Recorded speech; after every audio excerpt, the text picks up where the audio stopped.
लड़की की नींद अचानक खुली। उसके सामने एक गेंडा दिखाई दिया। उसे लगा जैसे उसने जीवन रक्षक तिनका पकड़ लिया हो। लड़की पहले से ही प्यासी थी और अगर उसे पानी नहीं मिला तो वह प्यास से मर जाएगी।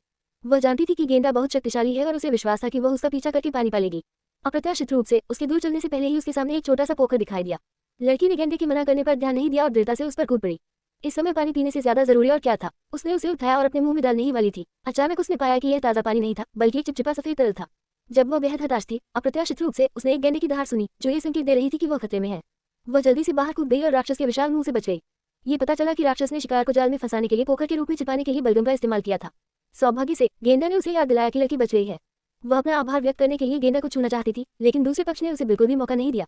वह पलट गया और रेगिस्तान के किनारे की ओर भागा। लड़की केवल उसका पीछा कर सकती थी। जल्दी वे एक गोभी रेगिस्तान में आ गए। उनके पैरों के नीचे कुछ हिलता हुआ लग रहा था। लड़की को एहसास हुआ कि कुछ गड़बड़ है, लेकिन उसे अभी तक इसका पता नहीं चला था। क्या हुआ? रेत अचानक हिंसक रूप से हिल गई। फिर एक विशाल राक्षस जमीन से बाहर निकला। लड़की दम रह गई। राक्षस को उस पर हमला करते देख डर के मारे पीछे हट गई। सौभाग्य से वह फुर्तीली थी और राक्षस के हमलों को बार बार चकमा दे रही थी, लेकिन इस समय वह पहले से ही खतरे में था। सौभाग्य से गेंडा लड़ाई में शामिल हो गया और उसे समय रहते बचा लिया। जल्दी गेंडा उसके पंजों से घायल हो गया। लड़की खड़ी होकर उसे मरते हुए कैसे देख सकती थी, इसलिए उसने किउई को पीछे हटाने के लिए अपनी जादुई शक्ति का इस्तेमाल किया। लेकिन अगर आप इतने विशालकाय राक्षस को मारना चाहते हैं तो निसंदेह दृढ़ रहना समय की बर्बादी है।